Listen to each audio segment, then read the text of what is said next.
welcome back to my channel. So for today's video, I decided to cater to all your questions regarding CUET. Last year I gave my CUET, and even after that when I got into college, that is LSRDU, Delhi University, and I'm doing BA Psychology honors in that. But since when I've gotten into college and I've also explained the whole procedure to you, a lot of you are having questions as to how I got into DU, as to how I tackled CUET and what are the things that I kept in mind. I've already made a series of videos on YouTube, so if you want to go check them out, you can check them out by clicking the links here. But I thought, why not make a one-stop video for you all so that it answers all your questions regarding CUET and how you also can get into DU and into your dream course. So in this video, I will be dividing it into 3 segments, and I'm going to be answering 3 important questions that you need to keep in mind. First, I'm going to answer how you can prepare for CUET, what are the methodologies and what are the techniques that I used, what are the study materials that you can use, how basically you have to prepare. Second question is how you need to tackle the paper, what will be the pattern, what mindset you need to keep while keeping the paper and everything. And third, other important things that you need to keep in mind apart from only studying and giving your paper. So yeah, without any further ado, let's get started. Okay, so the first question that every one of you is facing right now is how to prepare for CUET, and let me give you my methodologies. So the first thing that you need to keep in mind is that I did not prepare for the general aptitude test, which is GAT, because my courses did not require me to do so. General aptitude test ke under you have logical reasoning, verbal ability and stuff like that, but for my courses, and because I come from a humanities background, I was not required to give GAT for a lot of my courses that I wanted to enroll in.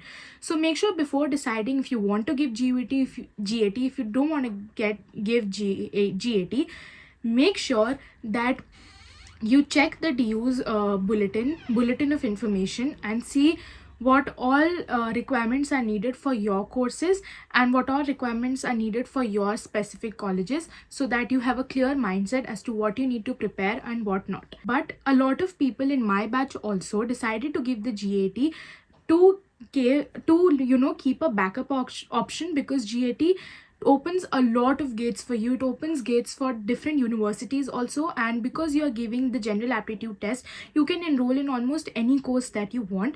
So if you want to be safe, if you want to play safe, make sure you go and give your GAT. And for preparing for that, I will recommend you one of the most trusted books that I've been using since my 10th standard.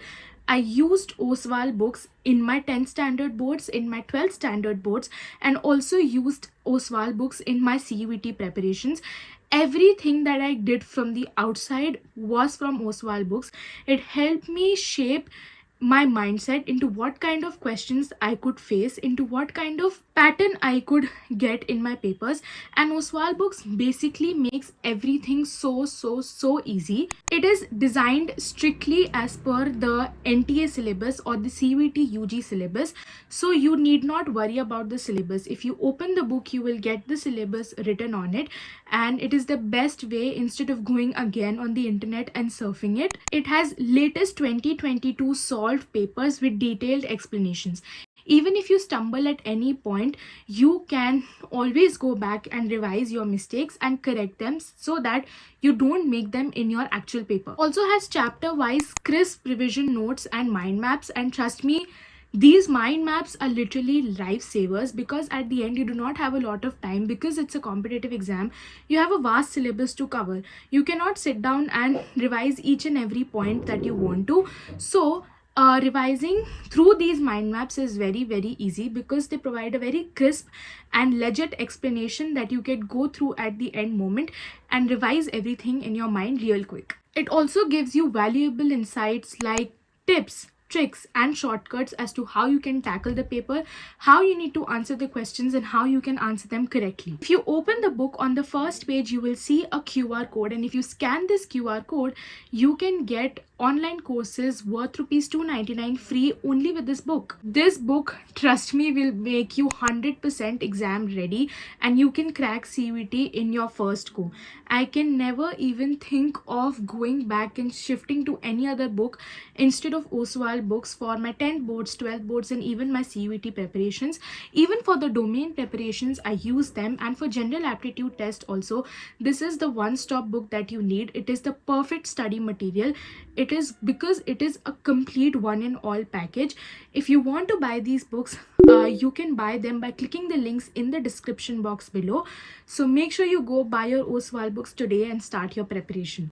The other thing that you need to keep in mind is, first things first, go to the CUET website, go to the DUCA website, write down all your syllabus on sheets of paper and stick them on your study tables or on the places where you study or where you can see the syllabus very frequently. Going to and fro surfing on the net to check the syllabus will take you a lot of time, and if you have the syllabus in front of you, you will be able to prepare way better. Second, do your NCERT thoroughly. Most of you are preparing for your 12 boards right now. Make sure you prepare thoroughly, because if you do your NCERTs thoroughly, 80% or even 90% of your work is done then and there. Because if you memorize, literally memorize your NCERTs to the T, you are going to be sorted, trust me. Now, when I was preparing, I followed a particular pattern. First of all, I attended the lectures from my coaching. The coaching I took was Edu Mentor. Now I attended my lectures, and after that I read the NCERT. While attending the lectures, I also made short crisp notes. After reading the NCERT, I used to memorize these notes, and then I did mock tests from the Oswald books. I did a lot of practice papers, and wherever I went wrong, I circled that question then and there, went back to that topic, revised, and in this sense, I followed this pattern for each of the chapters that I was doing, and this helped me to do each and every chapter in detail. Once the syllabus is complete, try to practice as many sample papers as you can, try to practice as many mock papers as you can. But one thing that you need to keep in mind is, while you're practicing these papers, make sure to time yourself, because you need to get into the practice of doing speed tests.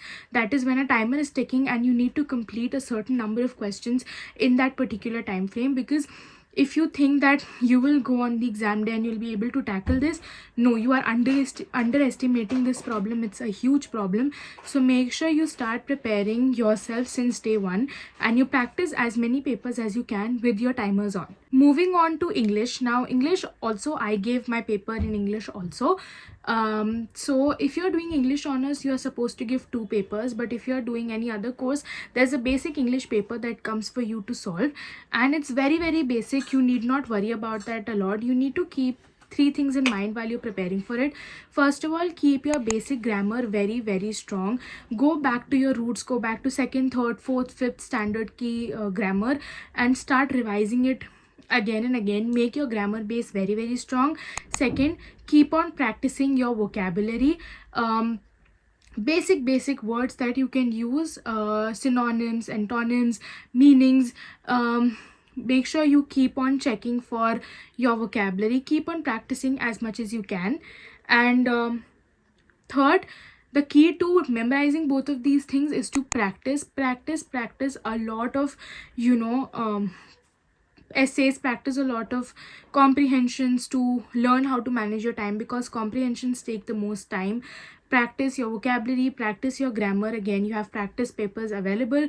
Go make the use of them, and the key to cracking any competitive exam is practicing as much as you can. Now that we have dealt with how you need to prepare for the paper, now let's come to the second question, which is how to tackle the paper when you're sitting down to actually give your CUET exam. First thing to keep in mind, attempt the subject that you are most confident about. when you go to give your CUET paper, you are seated in front of a computer system, and when they ask you to start your paper, you get choices and you need to choose which paper you need to go for first. Make sure you choose the subject that you are most confident with, because if you're able to tackle that most confident subject well, your confidence will take a boost and you will be able to, your anxiety will come down and you will be able to tackle the other problems in a much better way. Now, regarding what type of questions you will be facing, be prepared for a lot of match the following questions, and these are the most tricky questions because it takes a lot of time to go to and fro to the options, check which one matches which one. So make sure you practice a lot of match the following questions as well. You will be getting a lot of filling the blanks, one word questions in which like in the MCQ format, but make sure you are prepared for a lot of logical reasoning. You need to apply that reasoning in your answers. It's not like your boards, it's not like direct questions that can come from CUET. So make sure you are prepared for a lot of reasoning that you need to do. Another very important thing, another very important time management skill that you need to keep in mind is make sure you know which question you need to attend and which one you don't want to attend. Out of 40 questions, you need to attend 30 questions and you are leaving 10 questions, right? So when you are attending the paper, when you're going through it, make sure you are quite confident as to which one you don't know and which one you don't want to waste your time on, and which one you really are confident about and you want to attempt it. Because if you start attempting all the questions and you get confused at the end, it becomes very difficult for you to go to and fro to these questions and then decide which one you need to unmark, which one you need to mark. It becomes very, very confusing because the timer is ticking, remember. So this happened with me also in the history examination. Make sure you keep this in mind, that you are sure which questions you need to attend and which ones you don't. Okay, so another important thing, make sure while you are doing your paper, manage your time in such a way that you keep a particular time frame, a time window at the end for you to solve, for you to check the papers twice at least. You need to check the paper twice at least, because it's a technical paper, it's a computer based paper. So a lot of times you tend to unmark, you tend to mark the wrong options, and a lot of stuff like that happens. So make sure you keep a time window for you to check your paper twice at the end. Do not panic when you will be facing computer glitches or when you will be facing glitches in the timer, in the questions.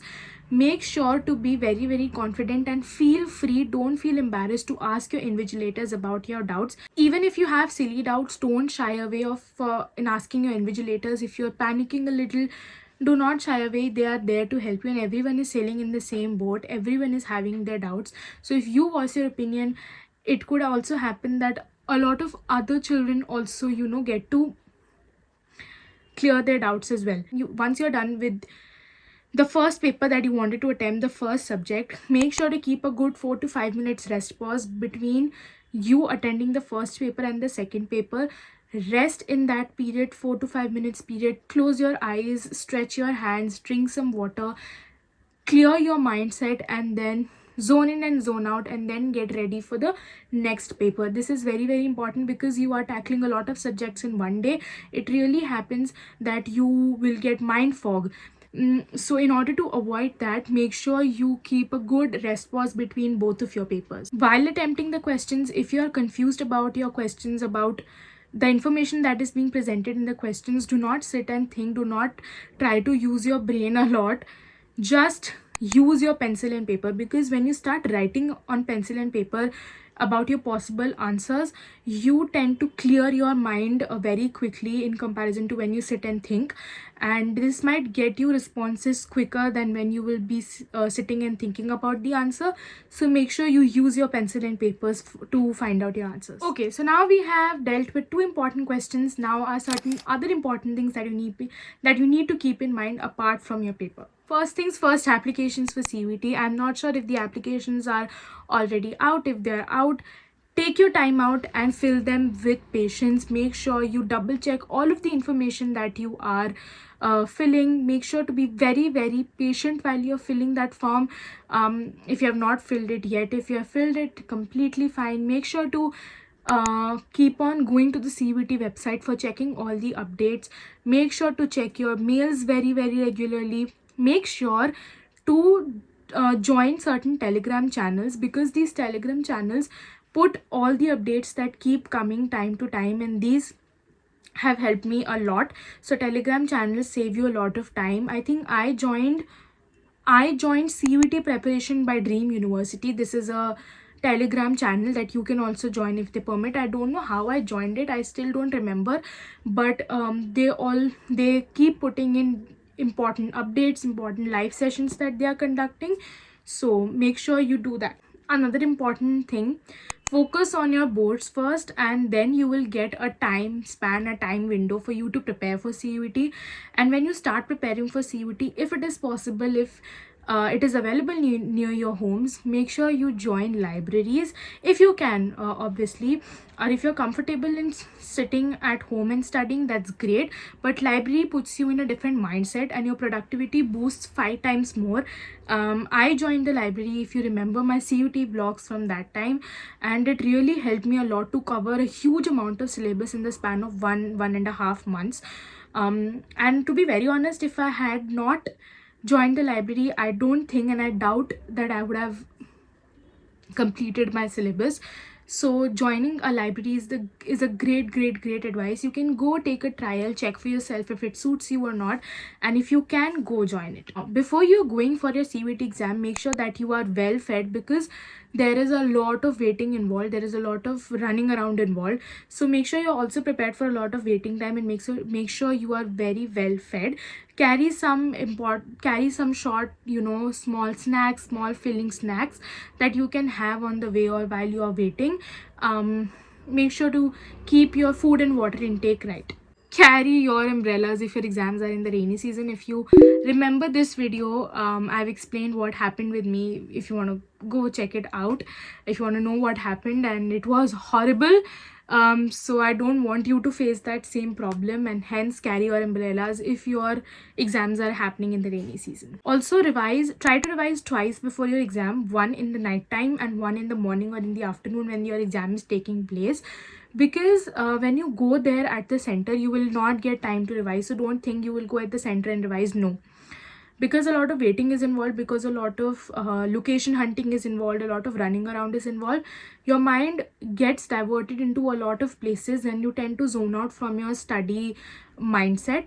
So if you revise twice, you will be on a safer side. Carry all your materials like your admit card, your pens, your Aadhaar card and everything in a clear bag. Do not carry them just loose in your hand. Make sure you get all of them laminated, and make sure you carry them in clear bags only and only. Last thing that I want to say to you is, don't panic, don't take a lot of tension. Everyone is sailing in the same boat as you are. People around you, you are going to be okay, you're going to be fine, you're going to prepare for it. Make your mindset, and you are going to get into your dream college, into your dream course. The only key to tackling the CUET paper is practicing a lot, devoting your time, a lot of hard work and confidence. Be confident, and you will be able to tackle the paper with so much ease. I wish you all the best. I hope all of you get into your dream colleges. If you want to know, or if you have any other important questions that you want me to address about CUET, make sure to drop them in the comment section below. I do reply quite frequently to all your CUET doubts, and I hope this video was helpful. I hope all of this was helpful to you, and it will aid you to tackle your CUET examinations. Again, if you want to buy your OSWAL books, you can click the link in the description box below and buy them right now and start practicing. So yeah, I wish you all the best. Thank you for watching. I'll see you next time. Bye. I'm like, oh shit.